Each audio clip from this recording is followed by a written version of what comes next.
उनका बचपन का दृश्य। स्थान सुभाष घर पर पढ़ाई कर रहे हैं।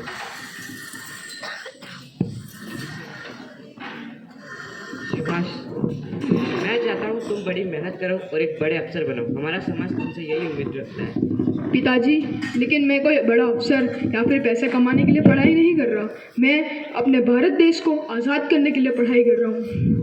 तुम्हारी सोच बड़ी है बेटा, पर यह राह आसान नहीं होगी। दृश्य दूसरा, सुभाष का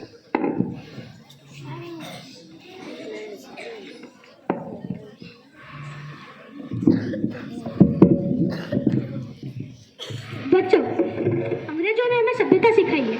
उनके शासनकाल में हम बहुत तरक्की कर रहे हैं। सर, ये आपकी सबसे बड़ी गलतफहमी है कि अंग्रेजों ने हमें सभ्य बनाया है, क्योंकि अंग्रेजों ने हमें गुलाम बना के रखा है और हमारी हजारों सालों की संस्कृति को उन्होंने पैरों तले दबा के रख दिया है। और अगर आप यह मानते हो कि हम सभ्य बनते जा रहे हैं तो ये आपकी गलतफहमी है। सुभाष, तुम्हारा शब्द एक विद्रोह है। तुम स्कूल से निकाल दिए जाओगे। जाओ यहाँ से।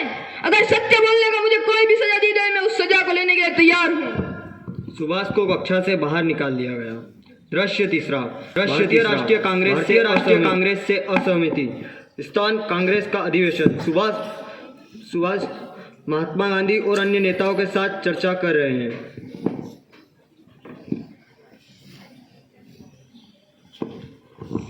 गांधी जी, अगर हमें भारत को इन अंग्रेजों की गुलामी से आज़ाद करवाना है तो हमें हिंसा का रास्ता अपनाना ही पड़ेगा। सुभाष, अहिंसा ही हमारा रास्ता है। हिंसा से सिर्फ हमें नुकसान होगा। गांधी जी, अगर आपका यह मानना है कि हिंसा एक गलत रहा है, आपकी सोच गलत है, क्योंकि भारत की आज़ादी में जितना योगदान अहिंसा का होगा उतना ही हिंसा का होगा। और अगर आप मेरे विचारों से सहमत नहीं हैं तो मैं अपने रास्ते पर खुद चल लूँगा। चौथा, आजाद हिंद फौज की स्थापना। इस तरह है।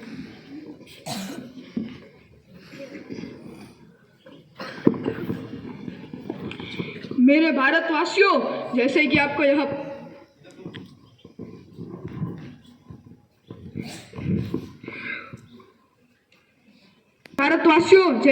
यह प्रतीत होगा कि इन अंग्रेजों ने हमें हजारों सालों से गुलाम बना के रखा है और हमारे हजारों सालों की संस्कृति को अपने पांव तले दबा के रख दिया है। अब यह हमारा कर्तव्य होता है कि हम अपने भारत को आज़ाद करवाएं। तो कौन कौन है मेरे साथ? सैनिकों, जैसे कि तुम लोगों को प्रतीत होगा कि आज से तुम आज़ाद हिंद फौज का एक सशक्त हिस्सा बन चुके हो और अब से तुम्हारी और मेरी यह जिम्मेदारी है कि हम कैसा भी करके अपने भारत देश को आज़ाद करवाएं। तो कौन है मेरे साथ? दृश्य पाँच, यह शायद से मेरा आखिरी संदेश होगा, लेकिन यह मेरे आशीर्वचन है कि स्वतंत्रता के लिए लड़ाई हमेशा चलती रहेगी और एक न एक ऐसा दिन आएगा जिस दिन हमारा भारत आज़ाद हो जाएगा। जय हिंद, जय भारत। अंतिम दृश्य, स्थान भारत का स्वतंत्रता दिवस समारोह। मंच पर तिरंगा लहराया जा रहा है। सभी पात्र जय हिंद के नारे लगा रहे हैं। विद्वान साथी, धन्यवाद। और प्यारे बच्चों, सुप्रभात।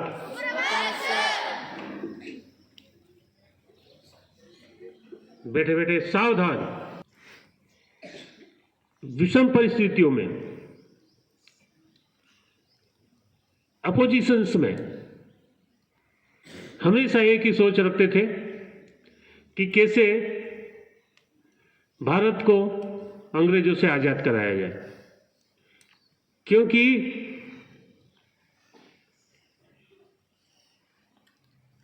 अंग्रेज शासन के साथ साथ हमारी संस्कृति को भी धूमिल करते जा रहे थे।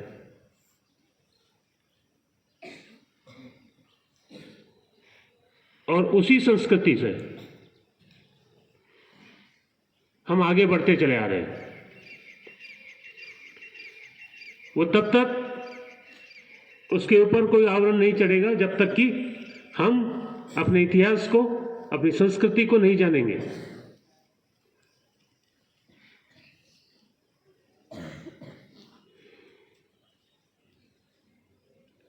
हमारी आधारभूत धारणाएं, विचार, अभिव्यक्ति सब पर अंकुश था और ये नेताजी को बिल्कुल भी पसंद नहीं। न लाग लपेट, न किसी को खुश करने के लिए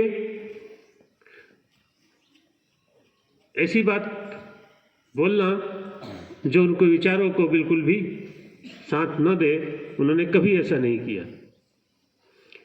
भारत की स्वतंत्रता के लिए मेरे अपने विचार हैं।